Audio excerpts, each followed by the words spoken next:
So I was actually born and raised in Minnesota, but I was raised in a very small town, which is probably why I like Bonaire so much. What about you? Well, actually, I was born in the same hospital as you in Stillwater, Minnesota, in the same year, back in 19-something. Yeah, but my parents lived in Wisconsin, so I was just born in Minnesota, but I was raised in Wisconsin. Yeah. So we ended up moving to Colorado when we were in our late 20s. We had a 4- and a 5-year-old at the time, so it was quite the adventure. And so we packed up our 4- and our 5-year-old and sold all of our stuff. Sold all of our stuff and gave away a bunch of junk that we couldn't get rid of. Yep. And headed out with a 18-foot car trailer. Yeah, with a car trailer with a old truck on it and a Suburban and 8 Rubbermaid boxes. 8 Rubbermaid boxes of our life's possessions, 2 kids, 2 dogs, and we headed out west in the old Suburban. And siding and windows. And he's like, I got this great idea. We need to start a window and door company. And I went, well, what? And a year later, we started to multiply our efforts, and things went pretty well. Yeah, we did that for quite a while until the recession hit. And then Yeah, and then we learned what losing a business was. So over the course of the last 20 years, while we've pretty much predominantly been in Colorado, we've done quite a variety of different types of industry, mostly for me, sales related, everything from the construction, window replacement, remodeling that we own together. And then I transitioned into real estate for buyers and sellers and had a small brokerage up until just recently. So. Yeah, and I stayed in construction doing window and door stuff, had another little company in Denver. I got sick of that and sold it, and then got into home security.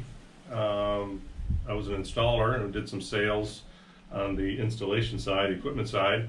Did that for about 5 years until it wasn't fun anymore. Until it wasn't any more fun. So then, and it was fun when we started, but after about 3 years, it wasn't so much fun anymore. The company's changed, and management had different philosophies than when we started.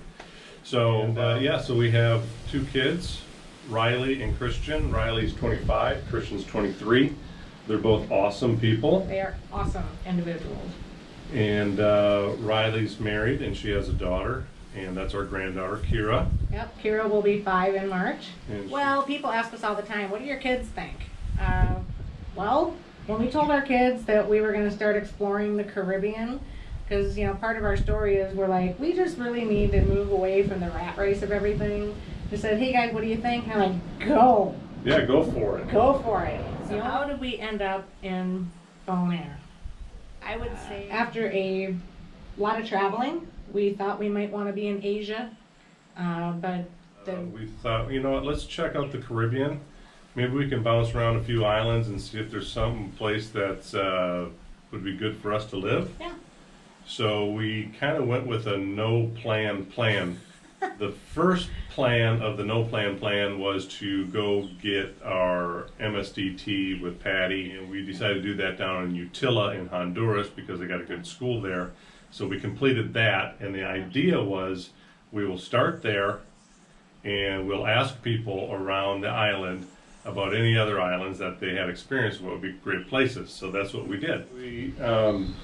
We were in Utila. We talked to a friend of ours that says, hey, you should really check out Bonaire. It's really awesome. So we're like, all right, we'll put that on the list. And we looked at all these different islands and we were just checking the boxes. So then we went over to Roatan. Roatan was a lot of fun. It was close to Utila. Didn't feel 100% safe there. No, it just, wasn't a good fit. So we decided to head on to Belize. Yep. And the weather was horrible. He was sick. So we were there for a week, and frankly, we could hardly wait to leave. Belize was horrible. It's probably a great place if I felt good and the weather was good. Yeah, and we're sitting there like, well, where do we want to go to next? We kind of flip a coin. We're like, well, I want to go somewhere where it's sunny. I'm tired of all this rain. It's been raining everywhere. Mm-hmm. And so we're like, okay, so we got our one-way ticket to Bonaire on New Year's Eve of 2018. So we showed up here then, and we never left. Awesome. Diving's awesome. And you can just pick up and go diving anywhere, anytime. You're not on a schedule, which frankly we like that a lot. So that's kind of how we ended up here. We were one-way ticketing, looking to get away from the rat race and slow down the pace of life and start to really have time to connect with people and make friends, and here we are. Well, I know my diving journey started in Hawaii. Okay, tell about it. Snuba. On a snuba adventure. You ever heard of the snuba? It's awesome. Yeah, so it's like this raft with an air compressor on it and hoses and like a regulator and a harness of some sort and some fins and a mask. And you jump in, you go down to about 10 feet. Maybe. For like 15 minutes. And you see a fish and you're like, oh, and gosh, you know, it was like just you know, it was because we were snorkeling and we liked the snorkeling, but I was like, I want to go down there where the fish are. Yeah. And so that was the next closest thing without getting certified. We didn't. So lots of trips to Cozumel, right? Yeah, went to Cozumel a whole bunch of times. Whole bunch of times. It was easy. The diving's nice. It was easy. It was awesome. And we got to know the island, so it was just, yeah, it was easy. You just get there, you know where you're going. Well, lo and behold, in 2018, we said, gosh, you know, now that we're getting older and we're thinking about retirement, it'd be kind of fun to be a PADI instructor and go live somewhere in the Caribbean or somewhere and maybe be an instructor for PADI. Yeah, sounds fun. So let's go to somewhere cool and get that done. So we took 3 months off and went to Thailand and got that accomplished. It was a big accomplishment too. Yeah, it was a lot of fun. Yeah. And then we came back home. So we came back home and there was snow in October. And I said, I don't think I can do this anymore. So about 3 weeks later, we were heading to the Caribbean. We weren't expecting this at all. No, as we landed on Bonaire, we knew it within Yeah. a week that this was somewhere that we could settle down on. Yeah, and then within 6 weeks, I think of us getting here, we were legal residents. Yeah, became residents, and during that time, we were also thinking about it. At least I was thinking about a better way to shore dive out of these little pickup trucks that are all over the place here. Yeah, so he's thinking about pickup trucks, and I'm thinking about how can we get some, you know, extra income. So we actually, because we were instructors, we started thinking about starting a small, kind of more of a first class, you know, instructing, dive guiding kind of business. So that's how we ended up with our sister company for those. It's just us. It's called the Scuba Duo. Yeah, so there's never going to be a third person. We made sure that there would never be a bigger. Oh, another fun fact is people always ask us, what's the thing that you miss the most?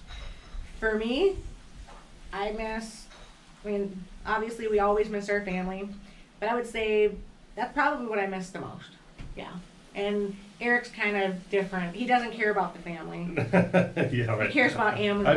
I miss my my kids and my granddaughter, but what I really miss is Amazon and getting stuff in like a day or two. Yeah, so if anybody watching this video wants to be our best friend in the whole entire world, volunteer your suitcase to us and will allow us to ship all of our crap to your house before you show up to the island. Yeah, and we would be best friends forever. Ask us what's our favorite thing that we like about Bonaire. It's relaxed. Yeah. And there's no freeways or real bad traffic jams. Yeah. I would say what I like the most about Bonaire is just that people actually have time. So like if you stop in the grocery store, you're gonna see people that you've met. You're always gonna know somebody when you're out running an errand. People wave, they're friendly. Yeah, I mean I just like that kind of small town, good, wholesome kind of downtown, you know, or small town feel. Yeah. So it's really nice here. We love it. we love it. Well, now that you know us, we'll look forward to getting to know you, hopefully on a future trip, even if you don't rent one of our trucks from us. So, yeah, so look us up if you're in town. Yeah. Adios.